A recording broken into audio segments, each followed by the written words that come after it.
ANC Member of Parliament Dr. Nkosazana Dlamini-Zuma's pending retirement has revived calls from the National Youth League for young leaders to be given positions of power. This after the 74-year-old informed the party on Sunday that she won't return after the current term ends. Let's discuss this further now, joined by the League's Secretary General, Mntuwoxolo Ngudle. Good to have you. Thank you very much for your time. Thanks, Thabo. Greetings to you. If this move by Nkosazana Dlamini-Zuma is such a good exemplary move that should be emulated by other MPs, why are other MPs not retiring en masse?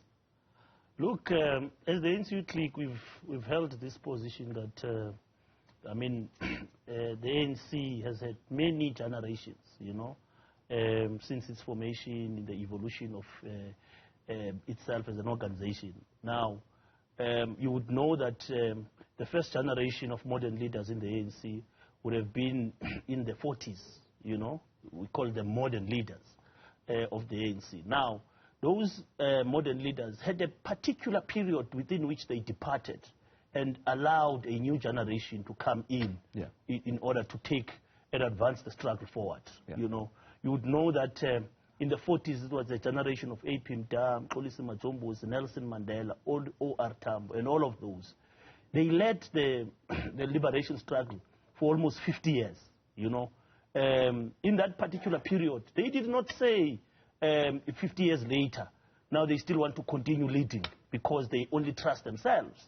They knew that they would have imparted knowledge, value systems of the movement, of what the ANC is all about over a period of time. And I think it's a very good decision that Mam Nkosazana has done. She has served this country, she has served the movement, for the rest of her life. 75 a good marker for saying, well, at 75 it's a good time for you to make way. Others are saying it should have happened maybe a little bit earlier. No, definitely. We think that the ANC itself as a liberation movement, as an organ of people's, liberation struggle, understood very well that it's not about ageism anyway, It's about a certain generation, like it is happening now. You would know that this is a generation of comrades that would have been in exile, others exiles, but who are now at their 70s, late 60s and so on, who are departing, who have to depart naturally, and the new generation that they taught, that is coming from SAICO, the unbanning of the Youth League, that generation now is in the 50s.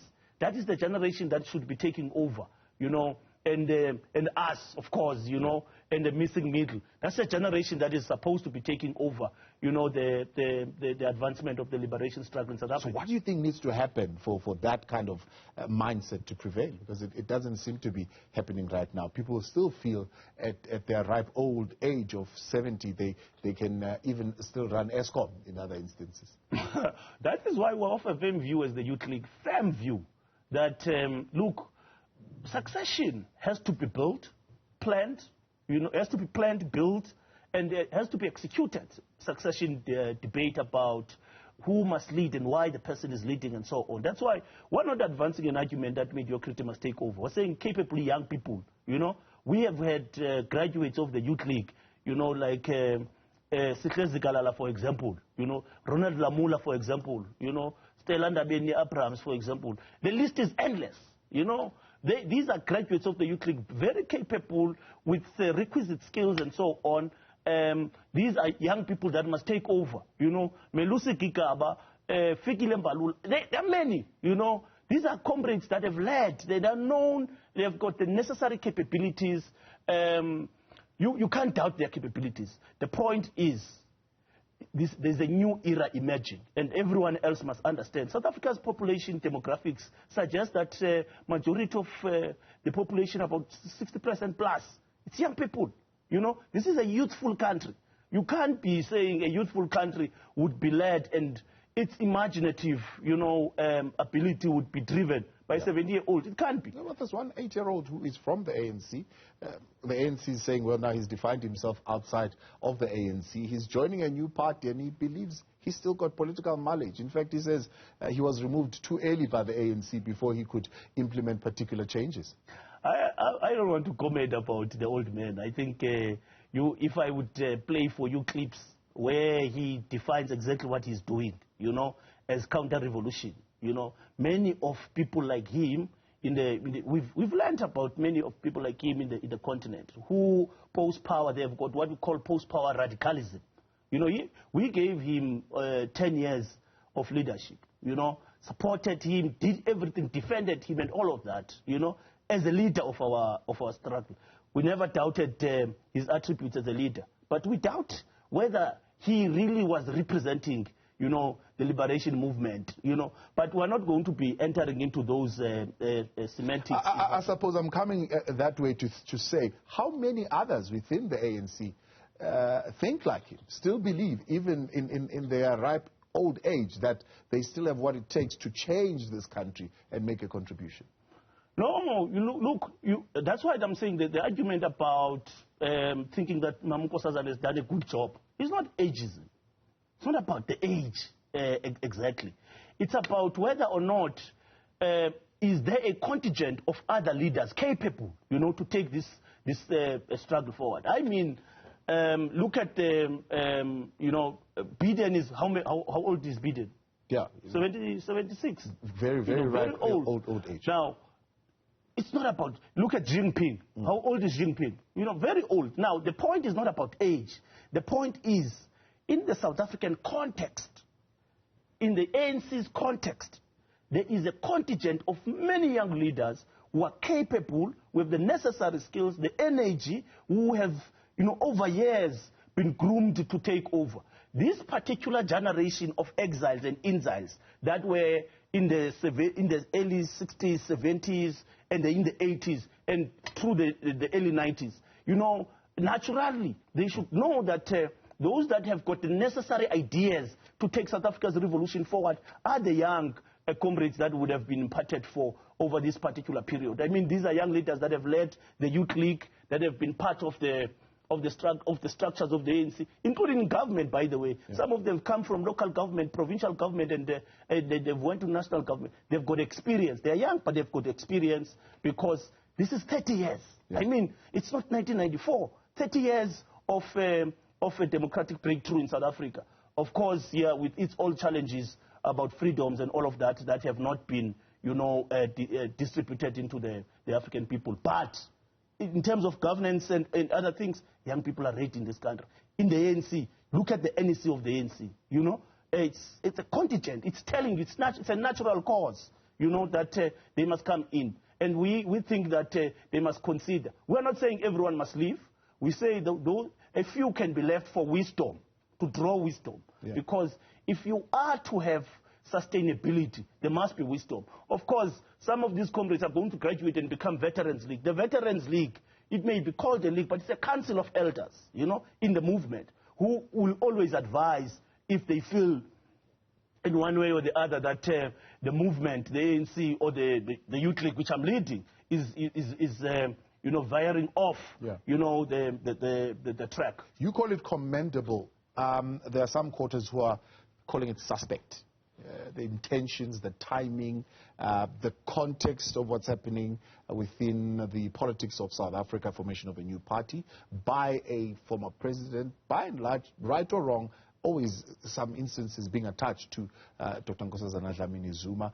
Of course, there are those who also feel that she feels her time in the current position where she is now has not been fruitful in a sense that she's been politically managed. That's why she was taken to the office of the president. What do you say to that?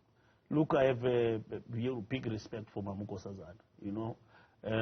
I would never enter into a bandwagon of wage drivers who are going around whispering that she is now leaving because, her former husband has formulated MK Party. Never.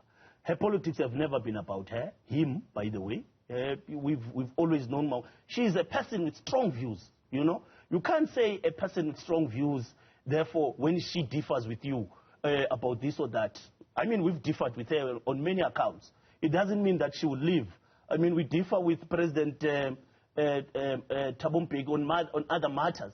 But it doesn't mean he leaves the movement. I mean, Those are comrades. Many comrades, elders in the ANC, differ within the ANC. Very critical, by the way, you know. But it doesn't mean that they leave. I don't think she's leaving. I think she's genuinely retiring as a senior leader and of the ANC. I think she has served the country and the movement very well, you know, exceptionally well. Very few women have served the movement the way she has done. You know, she has strong views. And when she was the Minister of Health, she fought against a big lobby of tobacco companies. You know, she has always had strong views.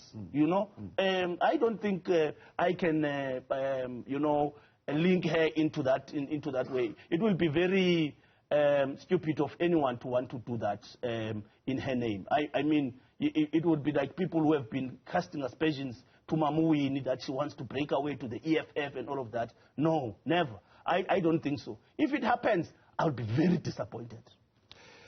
Do you have a list of others that you are looking at and you're thinking, yeah, maybe that one can follow Nkosazana Dlamini-Zuma?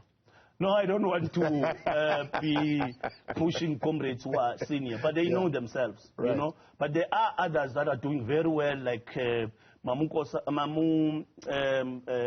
Pando, you know, at DERCO, like Comrade Gwede Mantashe at DMR. I think I like them. I like their stance. I think they're doing everything, you know, for the revolution and nothing against it, you know. I think they're doing very well. They're old, but for me, and I think for the Youth League has been supporting some of them in building state capacity, you know, like Comrade Gwede Mantashe has been trying to build, you know, to revive a national petroleum agency. And we've been saying we're supporting him. Go ahead, we want the capacity of the state to be built. You know, we've been pushing that the kind of people, you know, there's been an onslaught on black executives, you know, people who have been trying to butcher black excellence, black administrators. They've been casting aspersions now to Poyo, who is apparently touted to be in the National Petroleum Agency sort of. We've been saying these are things that we want. We want capacity of the state, people who are deliberate about the development of this country and this country's resources. So I think, I mean, others, I won't account for them. You know, I don't know what they are doing, but I'm saying it's the right time for others to depart and for the new generations to come in and advance the South African revolution. Mntuwoxolo Ngudle, appreciate your time. Thanks so much for Thank you very much, Secretary General of the ANC Youth League.